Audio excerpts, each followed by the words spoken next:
में सोनू निगम में क्या यूनिक है जो आपके एक्सपीरियंस से आपने देखा उनमें कोई ऐसा फैक्टर जो हमारे दर्शकों को सुनना चाहिए या जानना चाहिए उनके बारे में, उनसे क्योंकि मैंने आप ये उनसे सीखा ना पर्सनली कि जुड़े हुए हैं जी। एक एक ना आपका सेंट्रल भाव होना चाहिए। हम्म, जैसे जब आप स्टूडेंट हैं अगर, तो आपका सेंट्रल भाव पढ़ाई होना चाहिए। आप खेलने गए, खेला फिर आके पढ़ाई, जी। है ना। फिर आप खाने गए आके पढ़ाई, कहीं गए फिर घूमने गए आके पढ़ाई। तो ये एक विद्यार्थी का होना चाहिए।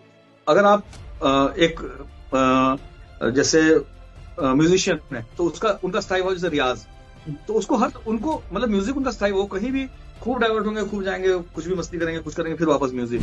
हर समय गुनगुनाते रहना, हर समय रियाज करना, तो वो छूटता नहीं है, वो वहीं पर रोटेट होते रहते हैं। वो कभी वो जो जैसे सूरज होता है उसके अगल बगल ही मंडराता है हर प्लेनेट, तो कभी उससे एक्सेस से बाहर नहीं जाता। तो एकदम उसी के आसपास तो फोकस जो है ना उनका उसके प्रति, हर समय संगीत उनके जबान पर, मन में, जहन में, हर समय संगीत संगीत संगीत। हम लोग एक्चुअली कविता के प्रति इतना ज्यादा नहीं रख पाते। हम लोग जब खाने बैठते हैं तो हम लोग भूल जाते हैं कि हम लोग शायर भी हैं, कवि भी हैं। कई बार ऐसे भी पता चला 2 दिन हमें याद ही नहीं आया कि हम शायर भी हैं, हम कवि भी हैं, हम अपने मस्ती में लग गए, कहीं शादी ब्याह में गए। लेकिन लेकिन ये जो फोकस वाली बात है ना, इंटरेस्ट वाली वो बात है। अद्भुत चीज। हाँ, वो हर 24 घंटे दिमाग में music music music music music चलता रहता है। ओके। तो ये इतना बड़ा बना था, और रियाज अभी भी करते हैं इतना सब कुछ करने के बाद भी। वो तो मतलब एवरीबडी नोज, ये कोई मैं बड़ा ये कर रहा हूँ क्योंकि मेरे जी। संबंध ऐसा नहीं है। कोई भी, आप भी जानते हैं, हर कोई जानता है कि वो आधी नींद में भी उठ के कुछ गुनगुना देंगे तो वो सुरीला ही होगा।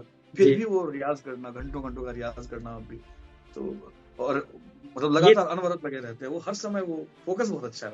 तो बेसिकली वो डेडिकेशन और फोकस बिल्कुल इज बिल्कुल something which makes Sonu Nigam what he is today, right? बिल्कुल बिल्कुल। ब्यूटीफुल।